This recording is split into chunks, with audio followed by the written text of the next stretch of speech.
Juan 23 y Pablo VI, la paz, la justicia social y el desarrollo humano. Estamos dando inicio a este nuevo tema con las dos figuras eclesiásticas muy importantes en la segunda mitad del siglo XX.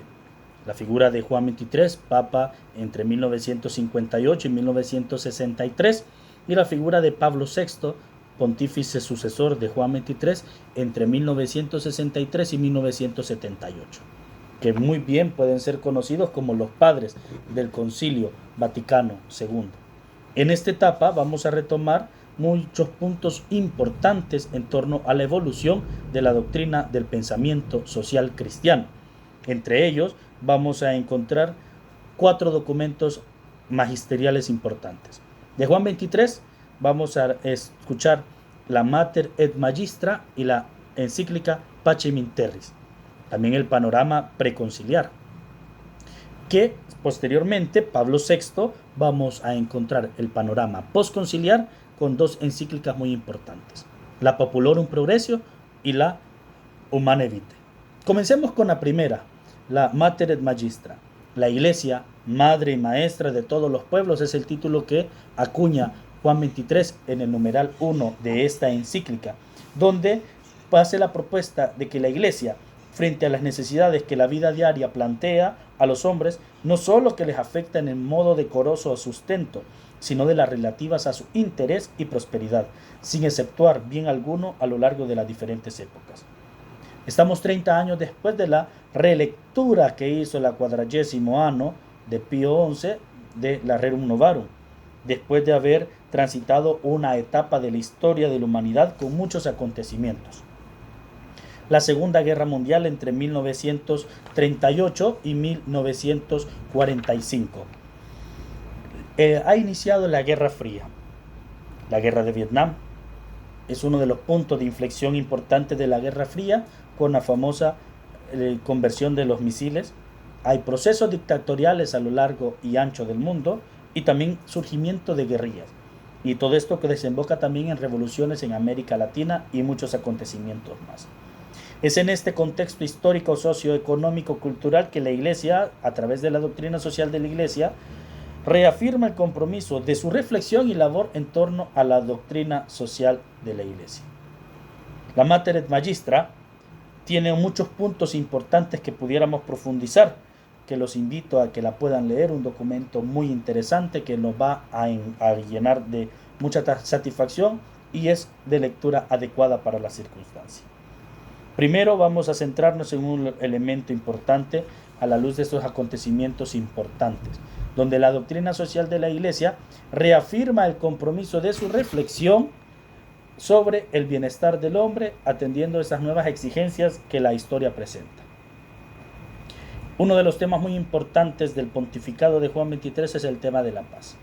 En 1963 escribe la encíclica Pacem in Terris, que se traduce como paz en la tierra, y sobre la paz entre todos los pueblos, donde se debe de fundar a la luz de 4 pilares esenciales: verdad, justicia, amor y libertad. Estos 4 pilares están a la luz de 2 aspectos significativos. El primero pretende ser una propuesta donde la Iglesia es el escenario internacional ante tan convulsiva situación del contexto histórico. El periodo marcado por la Guerra Fría, los conflictos internacionales e internos de muchos estados en el mundo y los procesos de dictaduras y guerrillas. En este escenario complicado, que está marcado por la serie de conflictos internacionales, desde el título mismo de la encíclica Juan 23 reconoce la necesidad del llamado que la Iglesia debe hacer a construir la paz entre las naciones. Primero, porque si no se construye la verdadera paz, se está rompiendo al orden establecido por Dios a su creación. Y por tanto es una de las etapas fundamentales de la misma doctrina social y del pensamiento social, donde se reformula en esta publicación como en el acontecimiento que es el Concilio Vaticano II.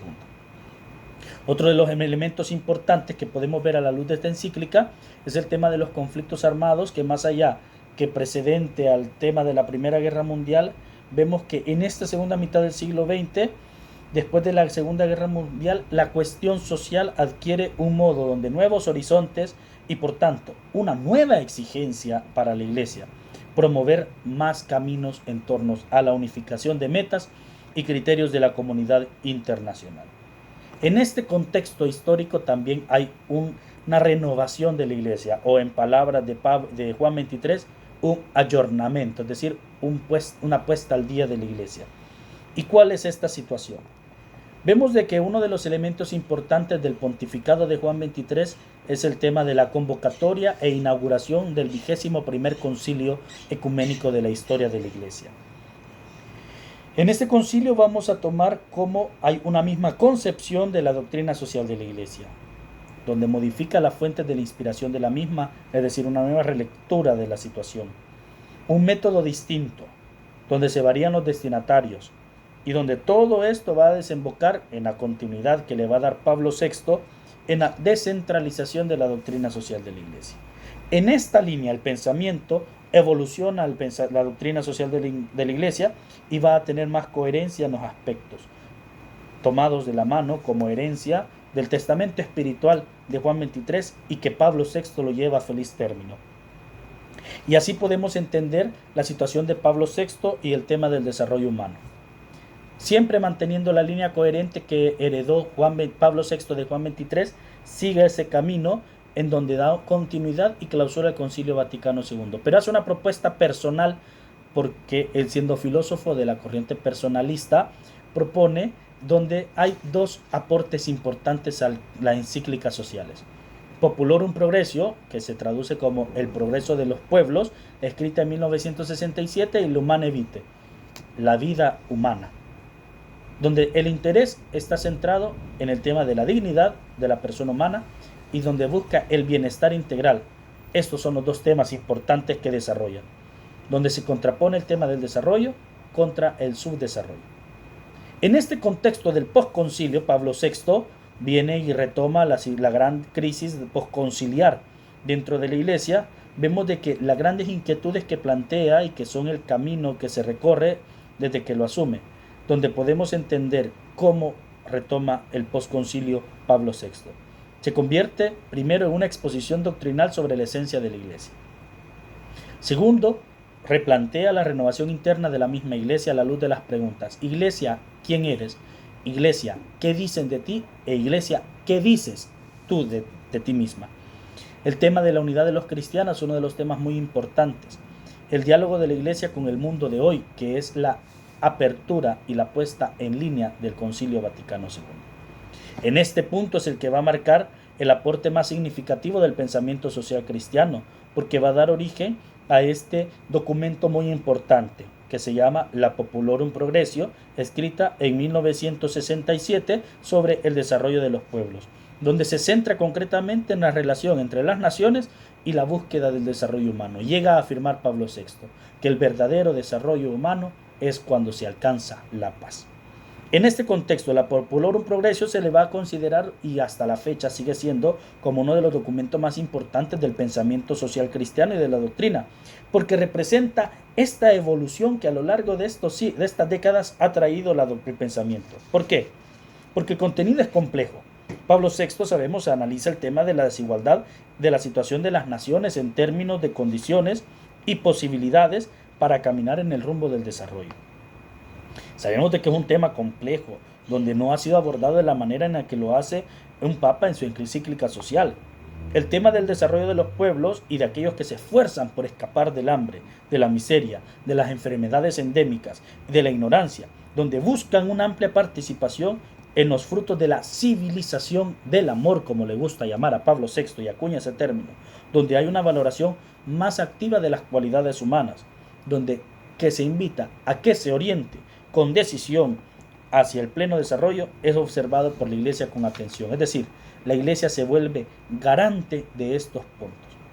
En este contexto vemos cómo la crítica que realiza Pablo VI a esta dinámica de la comunidad internacional es intensa. ¿Por qué? Porque no solo viene y refleja la condición desfavorable de las naciones, está el término de los países en desarrollados y los países en vías de desarrollo. Un término que en muchas condiciones se vuelve de manera despectiva, porque lo que propone este término es proponer una lectura de la comunidad internacional donde se refleja de la condición desfavorable de ciertas naciones, donde el tema de la incapacidad es fundamental para la falta del desarrollo, donde tienen que participar coherentemente ante el progreso, sometiéndose a los países desarrollados. Es decir, en pocas palabras, la pobreza y la miseria no solo van a condicionar la vida de la persona, sino su verdadera participación histórica en esta construcción del mundo actual. Es aquí donde Pablo VI hace énfasis a todo esto.